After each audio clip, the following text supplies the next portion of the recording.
Bom dia a todos que ainda não falamos. A gente estava numa conversa absolutamente. O informal é tão bonito, né, e tão gostoso até aqui, mas vamos iniciar o dia de hoje louvando a semana, né? Quer dizer, a gente está nesse encerramento hoje, né, com o nosso querido Júlio Lidemir agora e a Lê vai estar com a Gabi depois, né?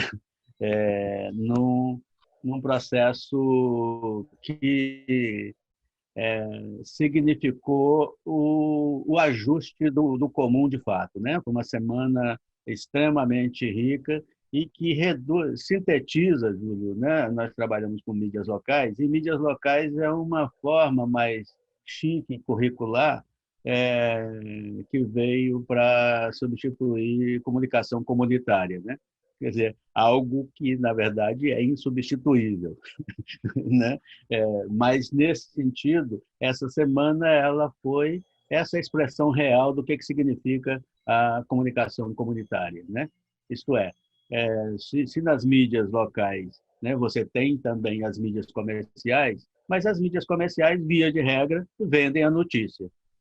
E a comunicação comunitária vive a notícia, né? Ou vive, né, aquilo que fala. E essa vivência foi trazida de forma com os pressupostos teóricos todos que elas necessitam, né? Seja do campo do audiovisual, seja do campo do jornalismo, do, das artes visuais, né, em geral, e passou pela publicidade e tudo mais. E a gente chegou hoje, então chegamos hoje nesse momento, Júlio, que temos aqui o prazer de receber agora, né, e pela forma como a fotografia está mostrando aqui, né, o Júlio e eu, a nossa cara certamente tem muito mais o aspecto já da tradição, um aspecto que pode passar por pai até avô, né? Né? Nessa história e com as belezas, né, das pessoas novas todas que tivemos aqui, né? Esse processo de troca está absolutamente estabelecido. Então, nessa relação de troca, a conversa que a gente vai ter agora com o Júlio Ludemir, que, na medida em que você apresente, vocês vão estar conhecendo muito mais, mas só esse primeiro momento de ver como é que essa costura, como é que esse segmento da literatura, né, do campo da literatura se dá. Nós tivemos aqui o nosso Edu, né, que é também escritor e tal, e que dialoga completamente, né, com o que a FLUP, né, que é a feira, né, da literatura das periferias, né, e dos processos que nascem de lá, de onde às vezes nem se imagina que nasça, né? E ela, se você tem a FLIP, o que significa a FLUP, né? Nessa história. E junto com isso, né, a gente podia até ler, como você tem feito, certamente umas cenas agora da Batalha do Passinho e mostrar o Júlio ali, né? Na participação dele, inclusive, né, Júlio, como não era sexta-feira e a gente hoje aqui homenageando o povo de Axé e com toda a interação comum com o povo do Amém, com o povo do Shalom, com o povo do Hadamastê, com as mais diferentes, né, relações e tal, é, ali ele ia estar com a camisa dessa que a favela veste, também no futebol, né, Júlio? E, mas, enfim, as imagens não estão no presente e eu não tenho absolutamente como reproduzir a força da imagem, né, aqui na fala. Né? Mas apenas, Júlio, reproduzindo talvez um mantra, né, que eu tenho trabalhado, né, explicitou-se durante essa semana a potência da cidade multicêntrica, onde favela é cidade, onde racismo é pandemia, ou essa endemia estruturante, né, estrutural, e cultura é significação e comunicação é comunitária, nessa perspectiva multicêntrica da cidade. Então, a partir daí, o Júlio, com essa tradição assim que casa completamente com tudo que nós estamos fazendo aqui, né? Pode trabalhar com a gente, inclusive na própria o evento, no acontecimento da semana da FLUP, né? E de como é que essas semanas todas e que tempo todo está acontecendo. E aí, nesse processo, Júlio, você vai poder lamber as crias, né? Quer dizer, quais são já, né, as grandes, né, obras que já têm saído desse processo criado pela FLUP, e, ao mesmo tempo, de que forma a Batalha do Passinho, que perspectiva é essa da potência e da emergência e da insurgência cultural, né, das periferias e das favelas. Então, com o conjunto nosso dos professores dessa cadeira, né, que estamos aqui nesse final de semana, né, dessa semana assim que é um prazer imenso, porque eu comentava com as pessoas antes, a conexão do comum que há entre nós, ela reproduz a força do que significou essa semana. Então, tem um prazer imenso agora de abrir para o Júlio para que o que a batalha e o que a FLUP significam e qual é o teu lugar na emergência desse processo. Por favor, nos brinde, então, com essa presença. Obrigado já desde antes por você poder estar aqui com a gente. Em primeiro lugar, obrigado pelo convite. É sempre um prazer, é sempre uma honra estar compartilhando qualquer 33 segundos ao seu lado. Eu, além de vir com a camisa branca, eu vim com os meus cabelos brancos. Eu sou inteiramente do axé aqui. Sou um senhor aqui, só não sou preto, para não ser um preto velho aqui nesta sexta-feira, ensolarada, Rio de Janeiro, favela da Babilônia, onde já nos encontramos aqui na trágica tarde dos 7-1. Estávamos juntos. Não sei se a nossa amizade é uma amizade pé fria, mas compartilhamos algumas tragédias históricas, mas compartilhamos outras coisas muito bonitas. Assim. Eu nunca vou esquecer daquele dia, daquele ato em que você estava numa esquina ali próxima à Praça 15. Era uma sexta-feira, você vestido de branco e todas as pessoas estavam indo em sua direção. Você parecia assim, um centro, o ponto de convergência daquele encontro, e todos o abraçavam efusivamente no momento em que podíamos nos abraçar, no momento em que podíamos viver um momento como esses fisicamente. A FLUP, historicamente, ela, assim, não existe um manual como fazer um festival literário numa favela ou em favelas ou em periferias. E, por exemplo, você estava falando uma série de coisas e à medida que você falava, eu me perguntava assim, por que eu não estou mais junto dele? Até porque tem um léxico, né, que você aplica ali, que é uma produção de saber a partir de fatos, de realidades que emergem à revelia da universidade, e a universidade, esse saber, tem que acompanhar e tem que produzir saber e tem que produzir conceitos, ou tem que ajustar saberes e conceitos a um negócio que emerge, a alguma coisa, a uma vida que não para de pulsar, né,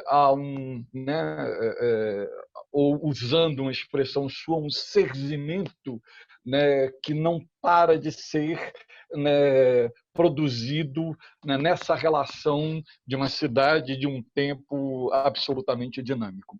Eu queria falar assim do que vai ser a próxima FLUP. Agora, ela começa no dia 29 de outubro, oficialmente, ainda que a gente esteja na pista desde o dia 12 de maio, ou alguma coisa parecida com isso, com um ciclo dedicado a Carolina Maria de Jesus. Obviamente que nem eu, nem o Brasil, nem o Rio de Janeiro, nem o mundo estávamos preparados para esse negócio chamado pandemia do Covid. E, mais uma vez, eu, como um produtor cultural, eu tive que me reinventar, eu tive que me ajustar, né, a essa realidade. E acho que, historicamente, o que eu venho fazendo como produtor cultural é me ajustar à realidade. O que é fazer um festival literário na periferia?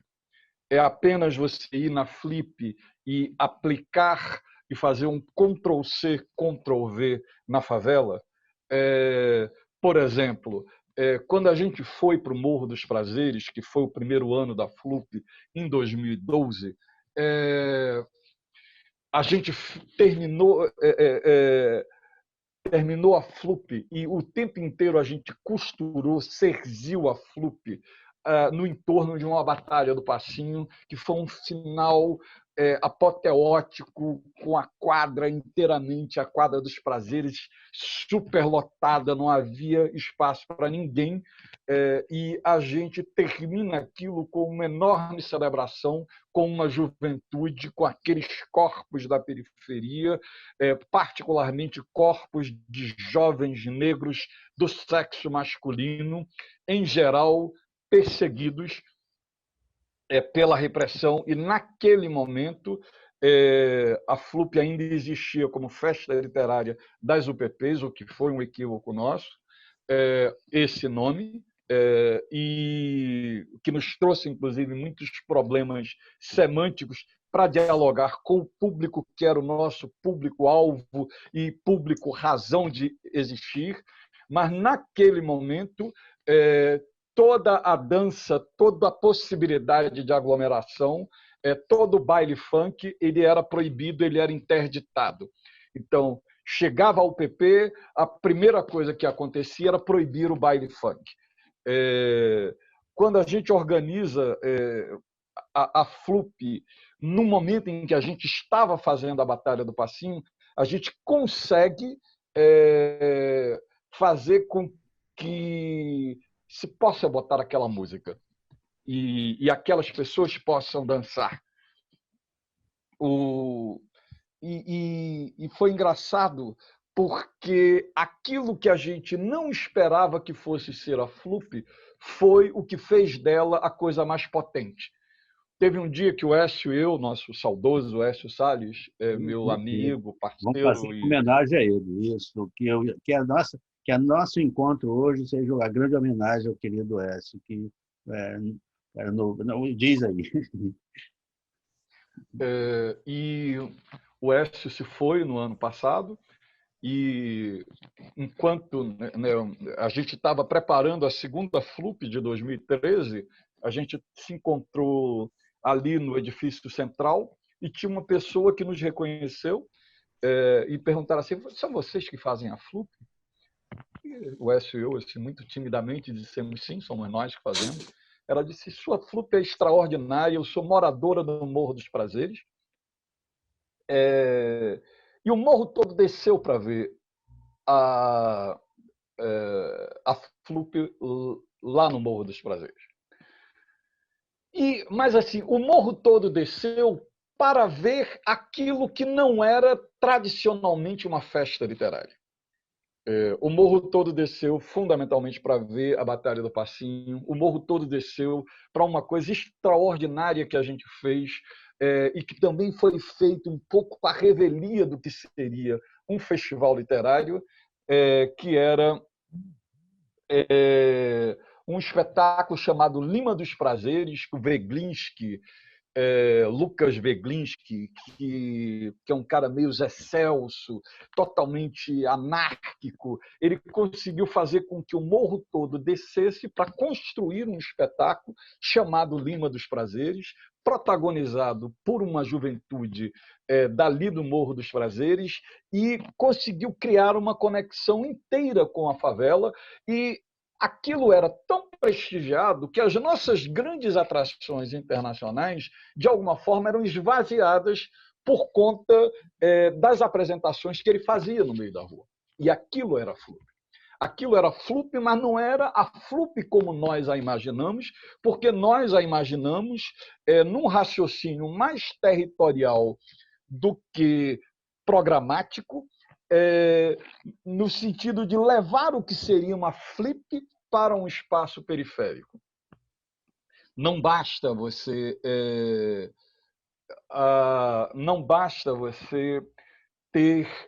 levar uma programação consagrada naquilo que os grandes festivais literários fazem. Você precisa reinventar o festival literário. Você precisa ter uma programação que interesse àquele público. O público que está numa favela, esta juventude que, por exemplo, está reinventando os pilotis da PUC, essa juventude do Nuvem Negra, essa juventude que tirou proveito das ações afirmativas, da maior política, talvez o maior legado da era Lula tenha sido a política de cotas, e isso reinventou tudo, todas as nossas relações com saberes. O que é que esta turma gostaria de ver no festival literário?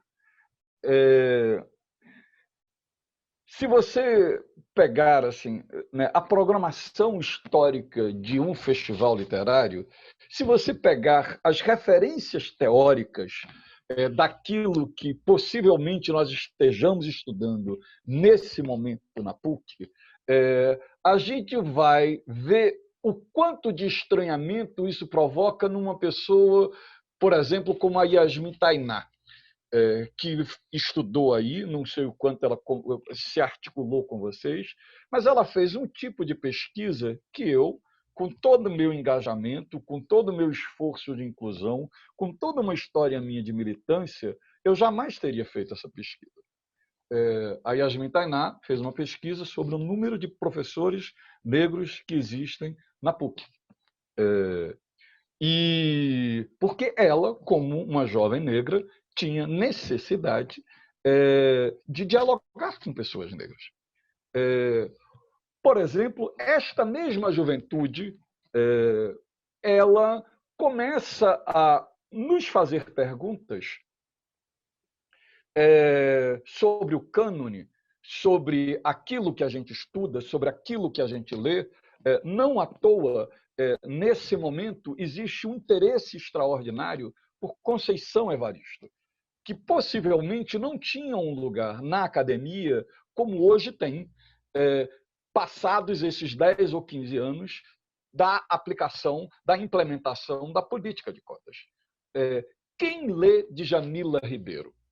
Quem demonstrou todo aquele entusiasmo quando o Lázaro Ramos lançou o livro dele, Na Minha Pele?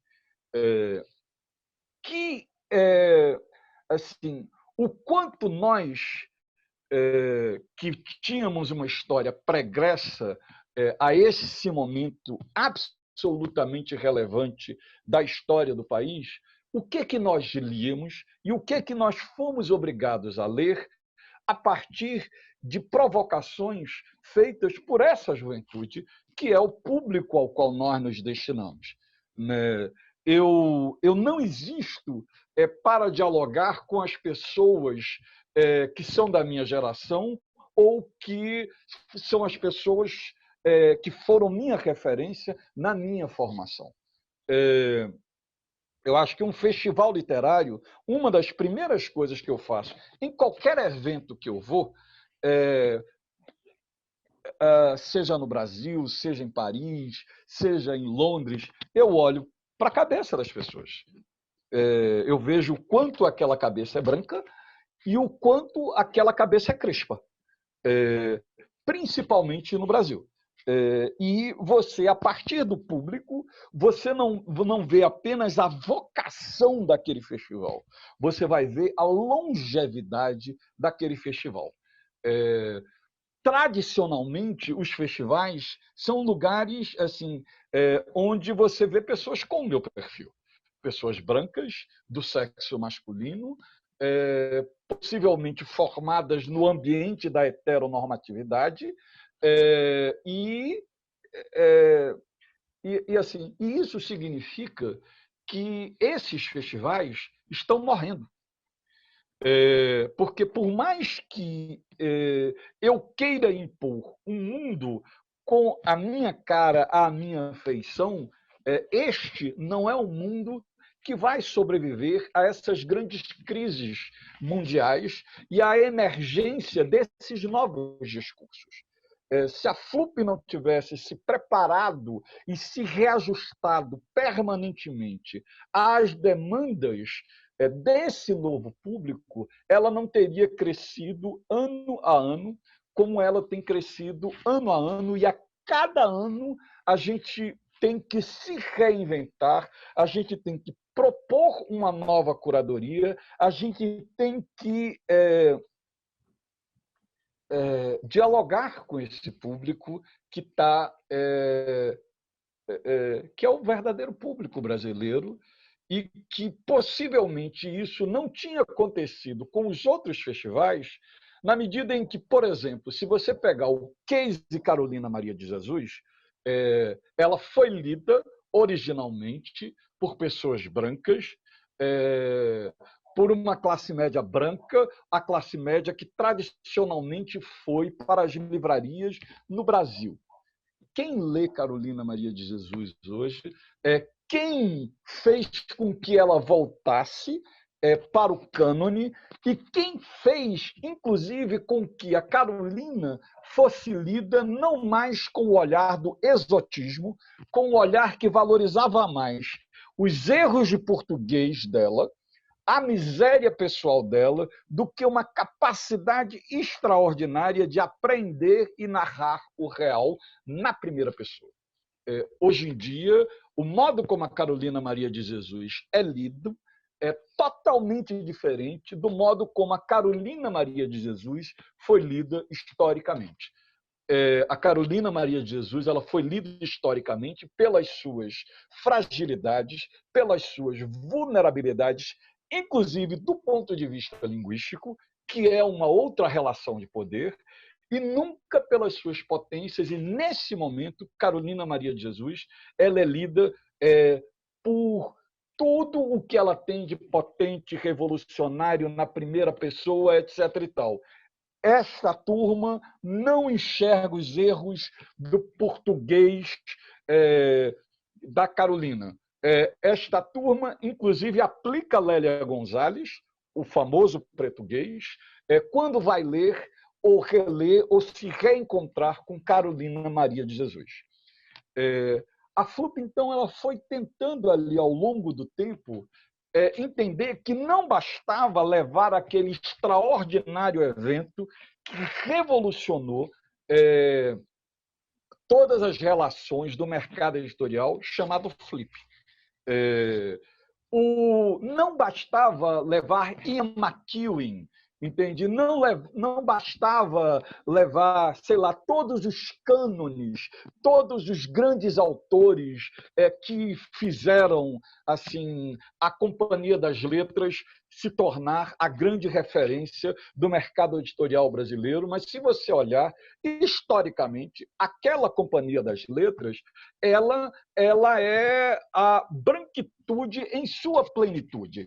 A esquerda britânica, sei lá, tudo aquilo que ela publicou e se transformou nas referências que nós percorremos, e que não à toa ela foi a grande editora a abraçar a Flip, Eric Hobsbawm, etc. e tal, aquele catálogo extraordinário está tendo que ser ele não pode ser aplicado a um festival que vai para uma favela, a um festival que vai dialogar com a periferia do Rio de Janeiro, a um festival que queira ocupar o mesmo espaço do Cacique de Ramos, a um festival que queira subir e dialogar com toda aquela cultura popular, como o que você, em particular, fez no Morro do Santa Marta.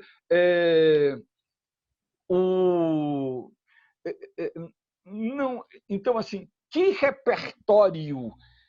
Então, assim, não basta você ir até o território, né?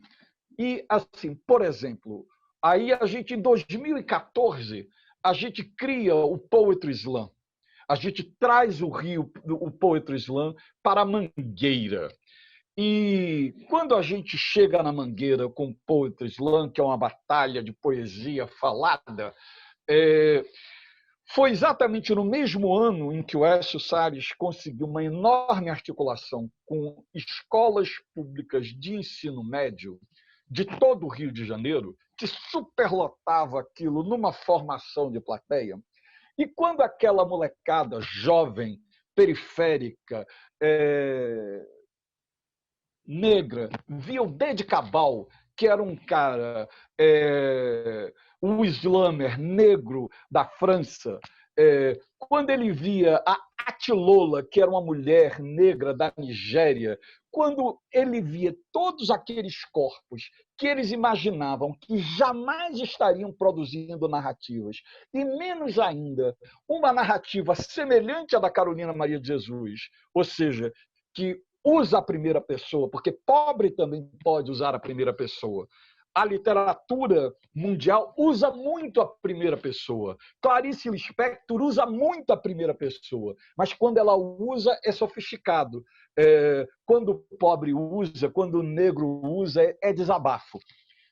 Então, quando esses desabafos, numa forma altamente sofisticada, usando o próprio corpo, é apresentado para esta juventude periférica que frequenta as escolas públicas de ensino médio do Rio de Janeiro, é uma explosão tão extraordinária que a gente conseguiu, naquele momento, superar um dos grandes mitos do cinema brasileiro, que quando vai para a periferia, quando você tem um blockbuster, a primeira característica de um filme blockbuster, de um cinema lançado comercialmente aqui no Brasil, é botar dublado. E porque significa que o povo não vai ler. É esta a lógica em que eles se baseiam. Quando eles lançam Black Panther, e o filme vai para a periferia, vai para os cinemas do subúrbio, tem esta vocação mais popular, pode ver como aquela versão, aquela fita que chega no cinema do subúrbio, ele chega dublado e ele não chega legendado. Todos esses poetas que chegaram naquele momento, a gente projetava no fundo, eu não sei quem aqui já teve a oportunidade de ir na FLUP, a gente projetava no fundo as traduções daquilo que ele estava dizendo em francês, em inglês, em alemão, em italiano. Era uma verdadeira Babel das línguas ocidentais, não tinha o Wolof, não tinha o creole, mas tinha uma Babel de línguas que eu só podia entender se eu estivesse lendo a legenda ali atrás projetada no fundo do palco. E toda aquela juventude lia com o maior interesse porque ela estava querendo entender o que aquele negro da periferia francesa estava dizendo. O que aquela mulher da Nigéria estava dizendo? O que aquela mulher de Angola estava dizendo? O que aquele negro angolano criado em Lisboa estava dizendo? No caso ali, aquele cara, esse angolano, estava dizendo em português. Mas isso provocava uma empatia, provocava uma troca de narrativas que normalmente você não encontra num festival ou numa feira de livros clássica. Quando eu chego com este meu corpo, com esta minha narrativa, eu provavelmente vou despertar um interesse diferenciado daquele que um negro com cabelo dread provocaria. Eu vou dar um exemplo de uma coisa que a gente fez com a Carolina Maria de Jesus esse ano. A gente faz os processos formativos e que resultam em livros. A FLUP já publicou 21 livros, está publicando o 22º livro, e esse ano a gente está reescrevendo a Carolina Maria de Jesus, o Quarto de Despejo, com mulheres negras de todo o país. Um dos grupos que está reescrevendo o livro da Carolina Maria de Jesus é um grupo de catadoras de lixo do ABC Paulista. Uma das mulheres que aderiram a esse processo de formação sequer sabia ler. Mas ela aprendeu a ler em 3 meses usando Carolina Maria de Jesus.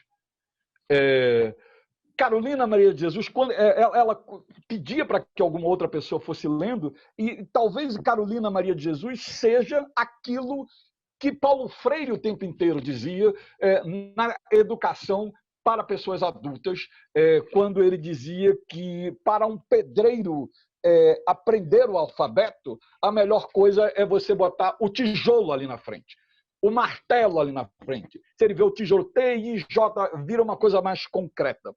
Por que a gente tem tanta dificuldade de formar leitores no Brasil? Você pode ver o que é oferecido nas escolas para aquele moleque ali. Aquele moleque, meu vizinho aqui na Babilônia, no Chapéu Mangueira. E pode ver todo o arsenal de livros que são distribuídos nas escolas. Nenhum desses livros produz empatia. E leitura também é empatia. Leitura é também, não é existe um mito de que a leitura é de eu vou aprender o mundo. Não. Leitura é também eu vou aprender a mim mesmo. Eu vou fortalecer a minha autoestima, eu vou... E assim, os grandes livros que eu, jovem maconheiro da década de 80, etc. e tal, eu adorava o Beatnik, eu adorava o On the Road, porque o cara estava me narrando e ele, ao me narrar, ele me constituía como ser. E isso não existe no catálogo de narrativas brasileiras. Todas as narrativas brasileiras são narrativas... A literatura brasileira, ela sequer consegue fazer aquilo que a Inglaterra fez. A literatura da Inglaterra é uma literatura de elite, é uma literatura que gente rica produz. Virginia Woolf, etc. e tal, aquela geração que define o que é a literatura inglesa, acho que é o bairro Bloomsbury, o nome da geração, é uma literatura de gente rica. E no Brasil é uma literatura de classe média, que trata de temas de classe média. Mesmo a literatura infantil, ela trata de problemas da classe média, e é óbvio que se eu não tenho o meu background de classe média, se a classe média está o tempo inteiro querendo me dizer que eu não existo, como é que eu vou querer ler isso? Então, assim, não à toa, esta nova intelectualidade brasileira, que está produzindo extraordinários ruídos e inquietações numa geração como a nossa, ela está trazendo referências que não são as nossas referências. Eu tenho um amigo professor que ele se divertiu muito quando ele deu Foucault para uma menina negra homossexual ler. E ela disse, esse Foucault é um careta, esse cara só fala de corpos brancos e não sei o quê. Cara, e somente uma menina negra homossexual da periferia brasileira que chegou ou na PUC ou na UERJ diria isso, entende? Dá uma ressignificada no nosso cânone. Você diz, cara, o Foucault só estudou os corpos brancos e não sei quem, uma decolonização natural, entende? Quando essa turma chega eu tenho certeza que nenhum de vocês, inclusive eu, jamais tinha dito esta ousadia semântica, quer dizer, Foucault é careta. Entende? Foucault estudou os nossos mesmos corpos. Entende? Toda aquela. Então, o que o Achille Mbembe, por exemplo, fez? Ele pega Foucault e, entende, e traz um novo corpo para poder falar não mais da biofísica, da microfísica, né? Ele traz a necropolítica. E aí ele traz alguma coisa que vai produzir empatia nessa turma ali e vai se tornar referência nesse sentido. Então, o exercício da FLUP, ele historicamente foi a de ficar atenta. Porque se eu não ficar atento, se eu ficar achando que o que me interessa ali na minha plateia, se eu tiver 3.000 pessoas na minha plateia e forem 3.000 pessoas iguais a mim, eu estou dizendo o seguinte, o festival não vai existir mais do que 10 anos. Significa que eu tendo à extinção. Então, assim, se eu não procurar trabalhar com gente jovem, mais do que trabalhar com gente jovem, se eu não incorporar esse repertório da gente jovem, se eu não incorporar essas inquietações, por exemplo, o slam que a gente está organizando esse ano é um slam queer. É um slam que traz pessoas trans, traz pessoas bissexuais, é o LGBTQIA+. Se você pegar o que é a história do slam ele começa com um perfil que eu chamaria Mano Brown, que é o mesmo perfil dos grandes saraus da periferia paulista, que foi a meca que todos nós fomos visitar, Coperifa, Sarau do Binho, Alessandro Búzio, etc. e tal, e que era uma turma herdeira do Mano Brown, daquela estética Mano Brown, daquele discurso Mano Brown, a potência, a virilidade do jovem negro da periferia, organizando um discurso em torno do ódio. Não me mate, se você me matar, eu também vou te matar. Isso é a geração que começa a produzir poesia no entorno do sarau e que vai aderir ao Poetry Slam. Esta é a primeira geração do slam no Brasil, que existe há um pouco mais de 10 anos no Brasil. A segunda geração, ela emerge ainda sob os auspícios da era PT, mas que já começa a dar uma catucada muito dura, e é um grupo de mulheres negras que vai falar não apenas do racismo, da violência policial, vai falar da violência sexual, vai falar dos assédios, vai falar dos estupros, vai trazer para uma gramática do saber poético brasileiro uma narrativa de um ponto de vista de quem está permanentemente sendo assediado pelos olhares e pelas mãos e pelos pés do macho violento brasileiro, inclusive o macho violento brasileiro da periferia brasileira. Mesmo no momento de bem-estar social que a gente viveu,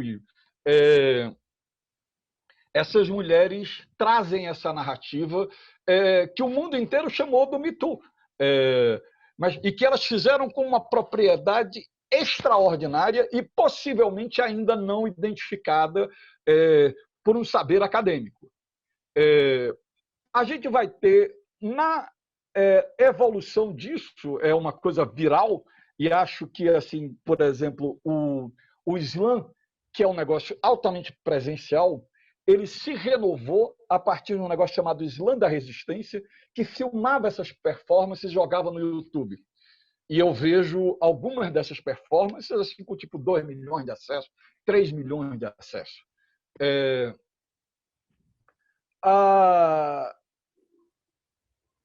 Essa coisa vai evoluindo para uma terceira geração, não mais das mulheres falando não toque no meu corpo, o meu corpo é meu, não me estupre. Tem um poema da Mel Duarte a partir daquela frase do Bolsonaro que não estuprava a Rosário porque ela é feia, e aquele poema não apenas viraliza, aquele poema se torna um hino das manifestações feministas que aconteceram depois daquele estupro dos 33 que estupraram uma menina num baile do Rio de Janeiro. Teve uma onda de manifestações feministas e aquele poema era dito em jogral. A menina dizia uma frase, e o resto dizia lá outra frase. E era uma coisa emocionante, era lindo. E era muito próprio desta geração. Só que nesta evolução, nesta viralização dessa narrativa feminina, começa a emergir, e o Islã das Minas do Rio de Janeiro é um extraordinário case de observação disso. No primeiro ano do Islã das Minas, a batalha final tinha 7 mulheres. As 7 mulheres eram negras. Dessas 7 mulheres, 6 eram homossexuais. Possivelmente a 7ª era bissexual, mas isso não estava explícito. E o que isto significa? Né? E o quanto eu tenho que estar atento a isso e entender fundamentalmente não apenas pegar aquela foto daquele momento, mas entender que tem alguma coisa em movimento, que é alguma coisa cíclica. E cíclica a um ponto que esta geração de mulheres homossexuais negras vão influenciar a emergência de uma geração de slammers queer, que é o que a gente vai tentar fazer agora, dia 30, 31, 1º de novembro. A gente organiza o primeiro slam nacional queer brasileiro. Com esses corpos que vieram da primeira geração de negros, jovens da periferia, viris, que depois dá origem a um feminismo negro, que dá origem a uma coisa homossexual feminina negra, e depois a gente começa a dialogar com um novo devir. Assim, qual é a sexualidade, qual é o gênero, qual é a orientação desta juventude que chegou nas universidades? Que corpos são esses e que narrativas esses corpos produzem? Então, nessa reinvenção de repertório, de tudo, você tem que ficar muito atento e você tem que entender e atrair e se abraçar a esse novo corpo e a essa nova narrativa, como isso que a gente está propondo. No meio disso tudo, né, cada ano a FLUP é diferente. A FLUP ela começa em 2012 no Rio, que seria o Rio da Paz, o Rio do Lula, o Rio em que o Lula abraçava Sérgio Cabral, num Rio em que o acordo entre PMDB e PT era possível, em que não se previa a traição que gerou o impeachment da nossa presidenta. Mas já em 2013, e a cada ano a gente vai lidando assim. 2013 a gente vai para a Vigário Geral, é o ano do Amarildo, é o ano em que o Comando Vermelho vai atrás do José Júnior. E 2014, quando a gente vai para Mangueira, inclusive fazer esse slam que eu estou me referindo, tem a sucessão do Tuxinha, que gera enormes mortes, uma sucessão de mortes na Mangueira. Então, como é que eu vou me reinventando? Como é que eu vou me readequando? Como é que eu vou poder como é que eu vou poder me ajustar a isso? Assim, eu lembro que assim, 2016, quando a gente chega na Cidade de Deus para fazer uma FLUP que homenageava Caio Fernando Abreu, ou seja, que falava de um ícone da homossexualidade, e a gente organiza a gente ajusta Caio Fernando Abreu a esse discurso LGBT queer negro. A gente vai levar Linda Quebrada, a gente vai levar Areta, a gente vai levar Mara Moira, e a gente vai levar aquele espetáculo aquele monólogo do do Jesus Cristo trans, que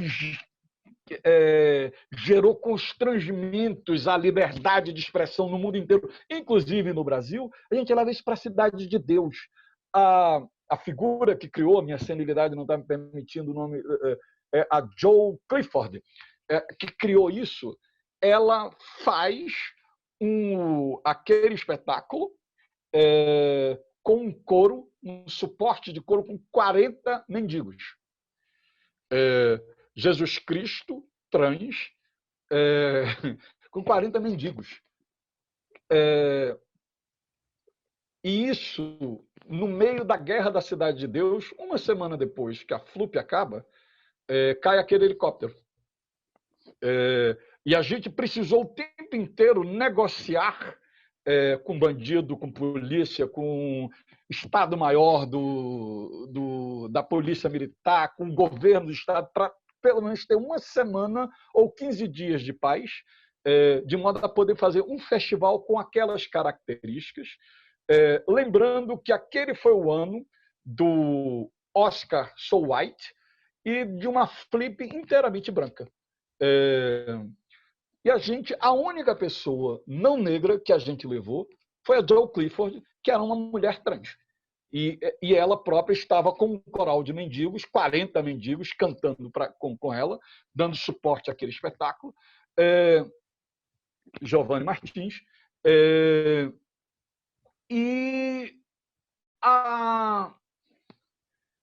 Como é que se diz? 2017, um ano depois, a gente vai para o Vidigal, que é uma extensão da Rocinha. Isso acontece na hora da Guerra da Rocinha. Tinha um dos carros que levou 1000 tiros, é uma van, ela estava estacionada quase que na frente do lugar em que a gente fez a FLUP em 2017. Então, assim, o tempo inteiro, o tempo inteiro eu tive que me ajustar. E, de novo, a gente está tendo que se ajustar.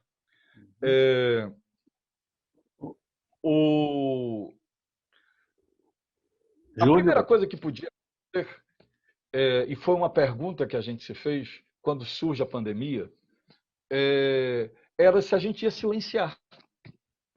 Se a gente não ia fazer um festival literário, os nossos processos formativos, que resultaram em Giovanni Martins, que resultaram em Raquel Oliveira, que é uma chefe do tráfico da Rocinha, que produziu um livro extraordinário chamado A Número 1, que pela primeira vez narra o tráfico de drogas do ponto de vista feminino. Esses livros todos a gente podia não fazer esse ano, e aderir ao esforço humanitário de distribuir gel, álcool gel, de distribuir máscara, de distribuir comida, e silenciar. O que foi uma grande crise, acho que do meio cultural no momento. Houve algum momento em que se diz o seguinte: o fundamental é dar comida, o fundamental é dar álcool gel, o fundamental é dar água. Aqui falta água. Como é que eu vou ter a grande luta contra o vírus, água? E aqui falta água permanentemente. As favelas cariocas têm um fornecimento de água que é trágico. Como num momento como esse você vai fazer um festival literário? Como num momento como esse você vai oferecer um processo formativo? Eu me sentia assim, eu dizia, caralho, eu tenho direito a fazer um festival literário? Porque só se falava Covid, Covid, Covid, pandemia, pandemia, pandemia, Bolsonaro assassino, Bolsonaro assassino, mas não tinha um espaço para uma reflexão, para a emergência, né, desses discursos que continuam sendo produzidos na periferia. Então, a gente ousou e disse, vamos fazer isso online, e vamos manter aquilo a que nos propusemos fazer, ou seja, reescrever o livro da Carolina Maria de Jesus, convidando essa geração de mulheres negras responsáveis pelo movimento social mais importante que existe no Brasil, chamado feminismo negro. Nada é mais importante do que o feminismo negro no Brasil. É o que vai reinventar a sociedade brasileira, naqueles 50 e tantos % que estão historicamente excluídos. Só que, e quando a gente propõe fazer isso online, significa que a gente pôde propor um diálogo no meio da pandemia com mulheres de absolutamente todos os estados do Brasil. Quando você está operando online, você perde a sua principal característica de um festival literário, que é a possibilidade dos encontros, que é a possibilidade de eu dar um abraço no Adair e a possibilidade de ele me dizer e falar do Mujica e falar de todas as coisas todas lindas que ele construiu ao longo da sua história. E eu, a partir de um encontro físico, eu vou potencializando a enésima potência. Quando você faz uma coisa online, você perde a oportunidade do cafezinho, você perde a oportunidade da cerveja. Mas, por outro lado, a gente ganhou a possibilidade para falar com periferias de absolutamente todo o Brasil. E, mais do que isso, a gente teve a oportunidade de falar com essas mulheres negras que tiraram proveito das ações afirmativas nesses últimos 15 anos.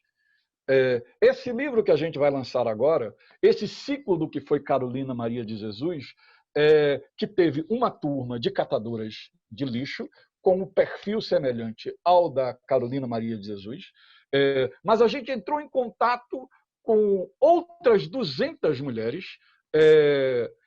Houve 500 inscrições, dessas 500 inscrições, 40% delas tinham nível superior completo, 38% delas tinham ou mestrado ou doutorado concluído, e as outras 20% estavam fazendo universidade. Ou seja, nós estávamos lidando com as consequências inebriantes das ações afirmativas. E essas mulheres se uniram. Inclusive, houve um momento em que a gente teve uma grande crise, porque alguns dos nossos orientadores eram brancos, a gente tinha um orientador que não apenas era branco, mas ele era um homem heterossexual, claramente assim, com tudo da heteronormatividade careta que eu, por exemplo, represento. E essas mulheres, como elas entenderam verdadeiramente o que era Carolina Maria de Jesus, ou seja, falar na primeira pessoa, falar das próprias dores na primeira pessoa, elas exigiram de nós ter orientadoras que fossem negras, principalmente negras, porque aquilo se transforma quase que numa sala de terapia, numa grande terapia coletiva, porque todas elas estavam querendo falar na primeira pessoa, que é a grande revolução proposta por Carolina Maria de Jesus. Carolina Maria de Jesus diz que o povo pobre, preto, a mulher monoparental, ela tem subjetividades. Não à toa, a primeira cena do livro da Carolina Maria de Jesus é ela querendo comprar um sapato para a filha. A primeira coisa que o negro liberto faz no Brasil era comprar um sapato. Era um dos símbolos de ser liberto. Negro, o escravo, a pessoa escravizada, não andava de sapato. E essas mulheres, durante 3 meses, a gente fez um ciclo em que a gente chamou toda uma intelectualidade negra, Raquel Barreto, Hélio Menezes, Conceição Evaristo, Flávia Oliveira, Eliana Alves Cruz, Ana Paula Lisboa, para dar palestras, para fazer esta releitura do que é Carolina Maria de Jesus, que não é a minha Carolina Maria de Jesus, não é a Carolina Maria de Jesus que foi lida por uma intelectualidade branca na década de 60 e que matou a Carolina Maria de Jesus quando ela ousou fazer a Casa de Alvenaria. Ela só tinha direito de escrever sobre a favela, sobre a miséria dela, sobre a vulnerabilidade dela. Quando ela vai fazer uma crítica, uma leitura do que é esta classe média branca intelectualizada, que ela lida depois de ser descoberta por aquele jornalista, que no momento eu estou esquecido o nome dele, Quando ela entra em contato com ele, e o livro, o Casa de Alvenaria, narra do encontro dela com o jornalista até um jantar para o qual ela é convidada pelo Eduardo Suplicy, pela família Matarazzo, este livro cai no ostracismo e ela para de escrever e para de ser publicada. Então, todo um conjunto dessas mulheres e dessas pessoas negras apresentam uma nova leitura, ressignificam Carolina Maria de Jesus. A gente vai estar publicando um livro, Aldário Dantas, muito obrigado. Muito obrigado. E tem a coincidência de que, neste momento em que a gente faz esse ciclo, a Carolina ela sai do... e ela foi para o primeiro lugar nas listas mais vendidas. Existe uma grande exposição que está sendo curada pelo Hélio Menezes e pela Raquel Barreto, para o Instituto Moreira Salles, que vai botar a Carolina como não essa escritora que mal sabia o léxico brasileiro, e sim como a mulher que mais dominava o que a Lélia Gonzalez chamava de português e que pôde fazer uma narrativa que nunca que produziu empatia num nível que o Brasil jamais fez. Nesse momento, assim, da próxima semana, e eu gostaria inclusive de falar com a PUC sobre isso, ainda que tardiamente, a gente vai fazer um festival literário de 29 de outubro a 8 de novembro. Nós temos 100 pessoas falando, nós temos 14 poetas falando online, das Américas, Guatemala, Haiti, Colômbia, Paraguai, México, Peru. E isto é o proto-Islã que a gente vai fazer no próximo ano, apenas com poetas do que eu estou aprendendo a falar agora. A minha geração não falava isso, a geração decolonial está falando isso, que é o Abiyala. As Américas decolonizadas, elas se chamam... A gente vai fazer esse Islã queer, com esses 16 corpos LGBT que estão emergindo na periferia. Prestemos atenção em quem é Bichart, uma mulher trans da Paraíba, negra, que está destruindo tudo. Está vindo com outra narrativa, outro léxico, outra gramática, outro corpo, outro tudo. E se nós não sabemos quem é ela, entende? É como não saber quem era Yasmin Tainá em 2012, entende? É como não saber quem era Mel Duarte em 2014. Temos que saber quem é a bicha poética, quem é a Abigail, que criou, que é um dos principais nomes do primeiro Islã trans do Brasil e de São Paulo. Esses corpos estão aí e estão produzindo narrativas muito poderosas. A gente vai ter... Eu terminei fazendo uma loucura. A gente construiu... Normalmente a FLUP, que sempre foi um festival literário internacional, a gente traz os autores para cá. Nós temos parceiros com consulado italiano, consulado francês, consulado espanhol, o caramba. Eu sou um mendigo profissional que vivo com o pires na mão, batendo de porta em porta para que as pessoas nos tragam um conteúdo relevante. E esse ano, como ninguém pode vir para o Brasil se tornou um pária internacional, somente nós não acreditamos que o vírus mata, e ninguém está vindo. Os aeroportos estão vazios. Então, eu comecei a fazer uma operação através dessas parcerias, em que a gente pôde gravar, por exemplo, Grada Quilombo no Canadá. A gente pôde gravar a Chile Mbembe em Joanesburgo. A gente pôde mapear todo um mundo pós-George Floyd, pós-assassinato do George Floyd, e o que emerge no mundo, o que são esses corpos, quem é esta juventude que foi para a rua enfrentar a Guarda Nacional do Trump e o próprio Covid.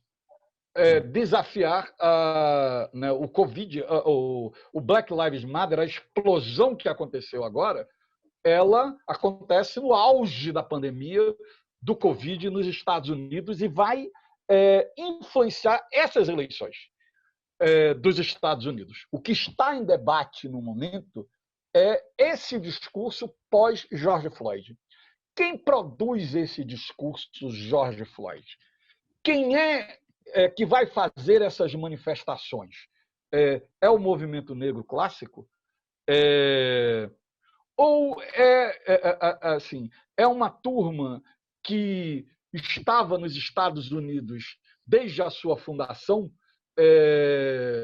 Ou é uma turma desses novos ciclos migratórios que não param de acontecer e que não param de impactar demograficamente essas sociedades, tanto na França, quanto na Inglaterra, quanto nos Estados Unidos, o mundo inteiro, e em particular ali nos Estados Unidos, tem uma juventude letrada, tem uma juventude, assim, se você pegar o decálogo do Afropunk, que é não gordofobia, não homofobia, não, e foram esses os corpos novos que é uma novidade tão extraordinária quanto foi 68. 68 foram os filhos da classe operária branca europeia que foi para a rua, que estava indo para as universidades e foi dizer, bicho, imaginação no poder, e criou a contracultura e criou todos os códigos que até hoje nós estamos trabalhando com ele. Esta juventude que foi, quem foi para a rua em maio, coincidentemente foi em maio de 2020, 52 anos depois. Porque a gente ficou muito nas multidões, a gente ficou muito nos incêndios, mas eu fico me perguntando o que é o Black Lives Matter? Que corpo é esse? Que juventude é essa? Foram velhos como eu, da década de 60, do Civil Rights, ou altamente interligados às igrejas protestantes, Martin Luther King, né? Toda uma forma de organização do movimento de resistência partindo da igreja ou partindo de novas formas de organização desta juventude negra. Então, foi isso que a gente foi procurar. E a gente tem, sei lá, a gente tem uma FLUP internacional que acontece de 6 a 8 de novembro, em que a gente traz todas. A gente vai na Inglaterra e pega o que foi isso aqui? A gente vai na França, talvez o maior debate da história da FLUP, eu acho mais importante do que o Achille Mbembe, que a gente conseguiu entrevistar e vai exibir num conteúdo audiovisual que o mundo hoje, neste momento, estamos tendo uma experiência audiovisual, e esta FLUP ela é uma experiência audiovisual, mas mais importante do que ter entrevistado o Achille Mbembe foi ter entrevistado a Assa Traoré e Priscila Ludowski, que possivelmente são dois corpos que ninguém no Brasil entende o quanto eles são relevantes. E eu vou dizer quem são a Assa Traoré. A Assa Traoré, o Black Lives Matter da França gira no entorno dela, da luta por justiça pelo irmão dela, Adama Traoré, que foi assassinado pela polícia. E essa mulher negra, jovem, de origem muçulmana, que não foi para as universidades, que não é de partidos políticos, que não é de sindicatos, ou seja, ela passa ao largo de todas as instituições produtoras de discursos e de narrativas transformadoras, e, mesmo assim, ela lidera as grandes manifestações do Black Lives Matter, leva milhares de pessoas para a rua, em Paris, no entorno da causa dela. A segunda pessoa de quem eu falo, que se chama Priscila Ludowski, ela é, como a Assa Traoré, jovem, mulher, negra, que não é ligada a partido, que não é ligada às grandes universidades francesas, que não é ligada aos grandes sindicatos. Essa mulher cria os gilets jaunes, essa mulher cria os coletes amarelos.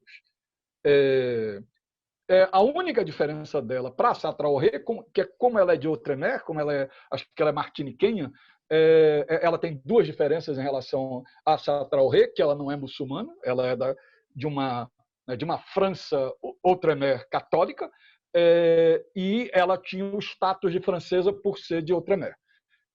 Mas essa mulher, totalmente inesperada, ela vai botar o Estado de joelho, botar o Estado francês de joelho. Vai fazer, inclusive, com que o hino seja cantado de uma forma diferente. L'étendard sanglant élevé, entende? A repressão francesa aos gilets jaunes foi alguma coisa que possivelmente nos remete ao que aconteceu na época da Revolução Francesa, de tão bárbara que ela foi, de tão não republicana que ela foi, porque não estava preparada para lidar com o que eram os coletes amarelos. Então, a gente foi ouvir a Sá Traoré, foi ouvir a Priscila Ludowski, e não só foi ouvir, né, essas grandes novidades, o que é este mundo pós George Floyd. O que é este mundo que foi para... Oi?